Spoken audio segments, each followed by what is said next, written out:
Ryan, last year's Martinsville finish was one of the most memorable of the 2012 season. Talk about that exciting finish and going back to the famed short track this weekend. Well, it was a long, hard-fought battle for us to get back to that position. We came off pit road. We had taken 2 tires. Before that, we had come from a lap down, so our car was getting better. And I think the front row, which was Jimmy and Jeff, I think Jeff was inside of Jimmy. They didn't take tires, and I think they had roughly 100, 120 laps on their tires. But with a couple laps to go, basically they put themselves in position to be up front, but were vulnerable because they didn't have tires. And I got a run on Clint. Clint went to block me, basically gave him the shot to get him up inside of Jeff, and they went 3 wide. I think Clint hit the curb just a little bit. Jimmy pinched him down. They all kind of spun and got shuffled up, and I snuck around the inside of them. Basically just put ourselves in position with our Outback Chevrolet to take advantage of that situation, and led the last couple laps under green and got that first grandfather clock. So it was an awesome finish for me. A tough one for some other guys, but it was good, just great short track racing. Okay, our first question comes from David Caravillo from NASCAR.com. Please state your question. Ryan, we have a handful of drivers going to Martinsville this week in both the Cup and Truck Series who've never been there before. And I wonder, from a driver's perspective, what makes that racetrack so challenging for someone who's never driven on it? From a racing standpoint, the biggest and toughest part is just managing your brakes and, somewhat managing your race car, keeping your fenders clean and things like that. We've all grown up racing short tracks, half a mile or less, and I don't think that that's so much the challenge as it is just managing your brakes, your car, and putting yourself in position for the end of the race. And that I think is the toughest part. That was the toughest part for me, was just mostly adapting to using that middle pedal the least. Do you have any particular memories about your first race at Martinsville? I know we struggled with the brakes for a while there for a few years, and then finally got better. And we ran second to Jimmy once, and they kind of gave me the confidence to know that we were actually a little bit better than him at the end. And I chose not to beat and bang him out of the way, but that was something that gave me confidence to be able to know. And as the generation of cars got better, the cooling got better, the fans got better, and the brakes became less of an issue. So we've got a little bit different ducting with this new Gen 6 car. It's got 3 ports in the front instead of 1 big duct. So hopefully we'll have good cooling and not have any issues this weekend. Thanks, Ryan. Yep. Okay, our next question comes from Mr. Bob Pockris from Sporting News. Please state your question. Yeah, Ryan, in California, Tony obviously had his deal with Joey. I was curious how you would expect Tony to race Joey at Martinsville. Good question. I don't know if they plan on talking, or will never talk again, but I think that there was true frustrations in the blocking. I think blocking's a chicken way to drive. It's just something I don't do. I mean, if you got to run on me, take it. If I can get through the corner better than you, then we'll race. But blocking is an IndyCar form or a F1 form or an open wheel type move, it seems like. And I don't think that. Not to say that they don't do it in NASCAR. Obviously they do. But to me, it's just a chicken way of driving, and not very respectful for the guys around you. You're there to race. You're not there to block. So I don't know what's gonna happen. I don't know if there will be retaliation. I don't know if they'll talk and never have retaliation. Who knows? Good question. If you're around them, will you have to be extra careful, or can you not worry about who might be feuding with who in a race like this? Both. I mean, you have to know what's going on and watch out for the dramas. But at the same time, I have a race of my own to run, and a part of that is watching out for what's going on, whether it's something that's carried over from the past few weeks or something that has happened that day. Kind of have to keep tabs on who turns who, or who's angry at where's everybody at on their scorecards as you go through a race like Martinsville sometimes. Thank you. Yep. Okay, just a gentle reminder, ladies and gentlemen, if you do have a question, please hit *1 on your telephone keypad. Again, that's *1. Please hold while we pull for more questions. Okay. Our next question comes from Robert DeRogi from BRD Broadcasting. Please state your question. Thank you. Ryan, you talked about this. You won last year's race at Martinsville, but let's face it was not a Sunday drive for you. You were penalized early in the race for speeding on pit road. Then about halfway through the race, you went a lap down to Jeff Gordon. And at that point, most of the race fans said, well, that's it for Ryan Newman.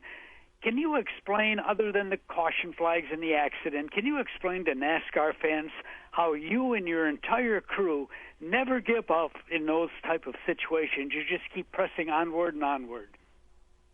Well, we never give up in any situation. That was just one good example, but we had known that in the past we had a good car there, so we kind of went with the same setup and same package, and the car was good. We just I put ourselves in a bad situation when I was busted for speeding in a position. I didn't think I could get busted for speeding on pit road because of the way the timing lines work, and I did.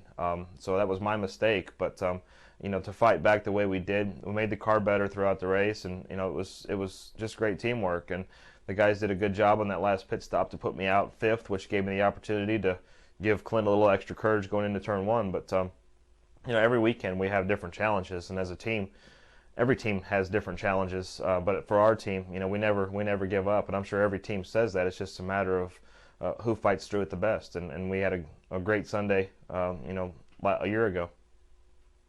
Well, let's face it, you and your team stick together like that, and you're going to win a lot more races. Thank you very much. Thank you. Okay. Our next question comes from Mr. David Newton from ESPN.com. Please state your question. Yeah, Ryan, you're only one of a handful of drivers that really did well in their rookie season, finished top 10 over the last 15, 20 years. What is tough about being a rookie and reaching that, getting that level, and what's been your impression of Stenhouse so far this year? I just think it's so much tougher now because of the testing schedule and what where the economy and everything is to be able to do some of the things that we did 10 years ago. I had a great advantage with at Penske Racing with Roger and Don Miller and Matt Borland, and we did a lot of testing, and even in the Nationwide Series before we got to Cup. So that helped me on a different racetrack. So Ricky's got experience obviously with the Nationwide Series at a lot of tracks, but it'll be interesting to see how he adapts to a place like Martinsville or Pocono and some of the road courses like Sonoma that he hasn't been to. So that's going to be the difficult part. Even back 10 years ago, we went to Sonoma and tested because it was brand new for me, and we really didn't have the opportunities to do a late model race like they have there, or the West race. So it's different situations now than it was then. But yeah, it's definitely tough for a rookie to be that competitive, to be a top 10 caliber team and driver and organization in a rookie season. Thanks a lot. Yep. Thank you. Our next question comes from George Dickey from Tribune Media Services. Please state your question. Yeah, hi, Ryan. I'd basically like to know what you like about running at Martinsville and why do you think you've been so successful there? Well, I haven't been successful until the last 4 or 5 years, but basically I just enjoy the short tracks. I enjoy the flat short tracks. I don't know if I have a better feel for the tires or what it is, but if you look at my stats and you take places like Martinsville and Phoenix and Loudon and Richmond into consideration, they're some of my best stats and of all the races I go to, and they're flat short tracks. I don't know if it's the braking, I don't know if it's other drivers struggle there or what, but I really enjoy Martinsville.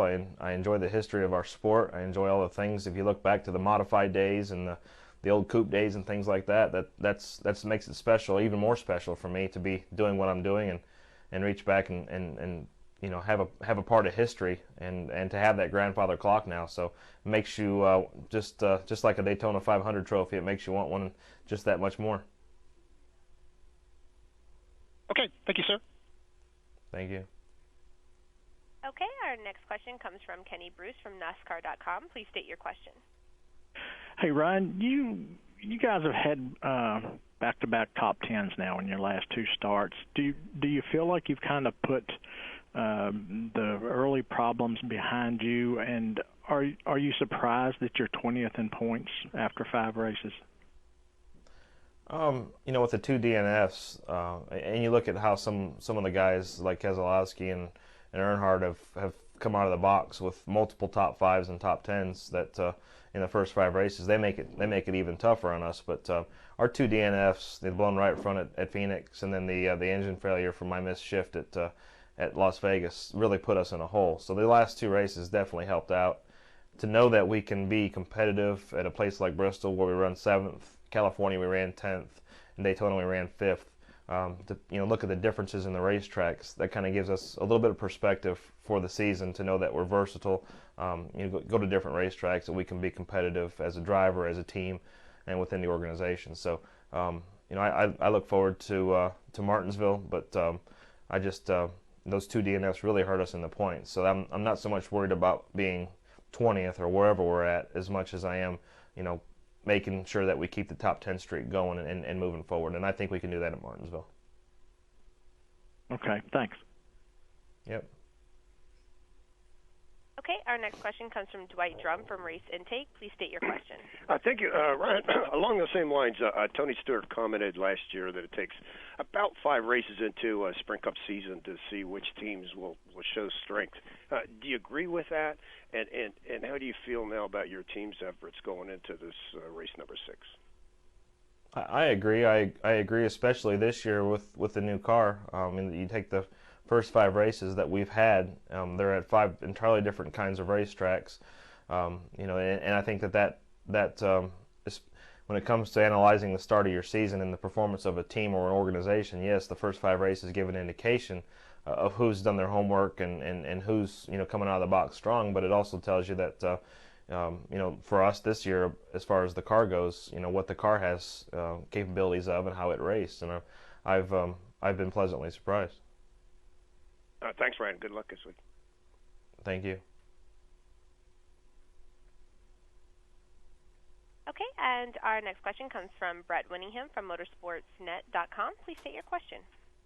Hello, Ryan. With 5 races in the books already this season, what is your number 1 goal you made to improve yourself as a driver for the next 31?